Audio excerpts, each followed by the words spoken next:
Hello, good evening, and thank you for having me here today. The solutions to many of our problems are actually a lot simpler than they might seem. Hundreds of millions of people are going hungry, and yet we pay farmers not to grow crops. Teachers are and underemployed, and yet millions are yearning for an education. Millions of people are sleeping on the street while housing vacancies rates continue to rise. In fact, the solution to many of humanity's most pressing problems are not really obscure. We only need to have the resolve to act on them. In relation to the pandemic, in the short term, in the immediate term, we need to address issues related to the vaccine. We've got to get the vaccine distributed to more places, and once it's distributed, we've got to get it into more people's arms. We really have to. And there are several challenges there. The first is related to making the vaccine available. There are still millions, really hundreds of millions of people desperate for a vaccine, but unable to get one because it's not available. The other problem we're having is figuring out how to get people who have access to a vaccine to actually take one. And here's where Kazakhstan has a particular problem. Gallup World Polling did a poll in late 2020 and found that Kazakhstan actually had the lowest rate of vaccine willingness in the world.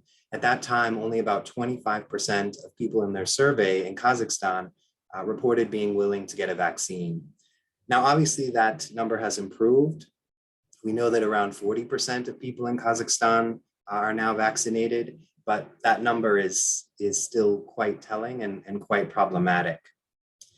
And that's a problem that's going to require a number of solutions. One is better educating people to differentiate between conspiracy theories, and I'm sure that we've all heard a lot of wildly fantastic conspiracy theories over the last year and a half, but being able to differentiate between those, what's simply a story or a myth, and science, right? And it's science that's going to lead us out of this, not mythology.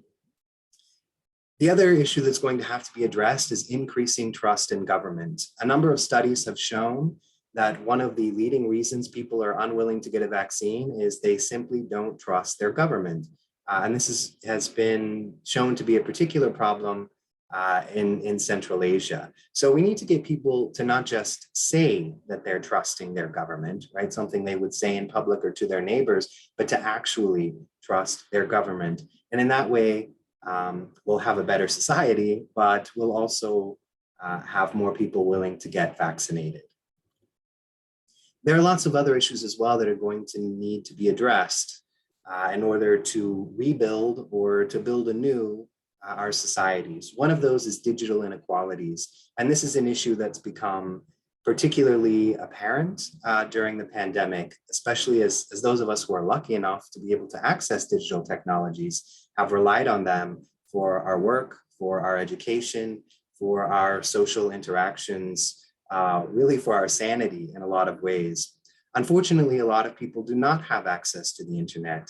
At the beginning of the pandemic, there were still around 3.5 billion people on the planet who didn't have access to digital technologies. Now, that's something that's likely very striking to those of us who use digital technologies on a daily basis, often more than we might even want to, but who are so reliant on them that figure is probably a bit shocking.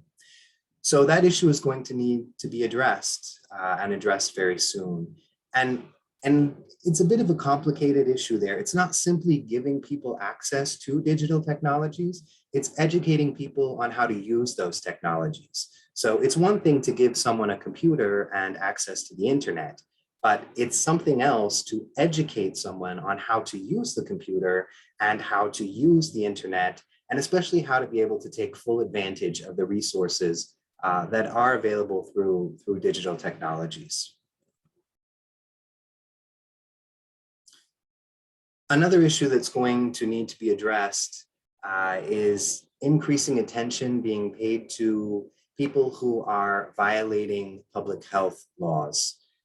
We need more monitoring around that. We need more penalization of people who are violating those laws.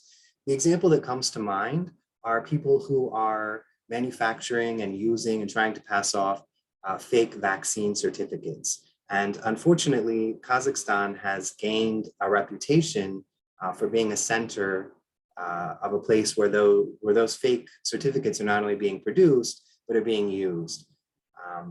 So we really need to increase monitoring and penalization around that issue. People who are passing off those fake vaccines are not just committing crimes against the state, right? They're not just breaking the law. They're doing something more. They are violating the rights of their neighbors. They're violating the rights of a larger society because they're putting those people, they're putting really all of us at risk of what is the largest global pandemic in living human history. So people who are doing that are, again, not just breaking the law, but I would argue committing a crime against humanity.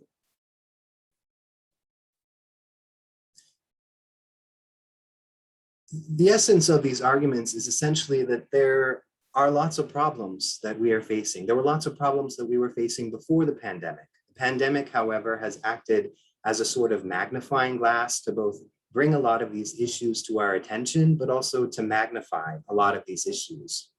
So in the future, we have a couple of options. We can rebuild our world, which implies putting it back the way it was. Before we make that decision, we need to think about, do we want to go back to the way things were? Or do we want to build our world? And that implies building something new, right? There are really very few ways to paint this pandemic in a positive light. But we do have an opportunity, and we have an opportunity for history to remember this moment as the one in which humanity and societies and individuals really took note of human disparities and did something about them. So not just took note, but actually took action. We're not alone, most likely not alone in the universe, most definitely not alone on the planet. Individualism is not the way forward. Humanism is. And I think that perspective is going to have to be at the center of any recovery strategy, or at least any recovery strategy which seeks to make the world a better, a more fair, and a more just place for all of us to live. Thank you again for having me. Good night.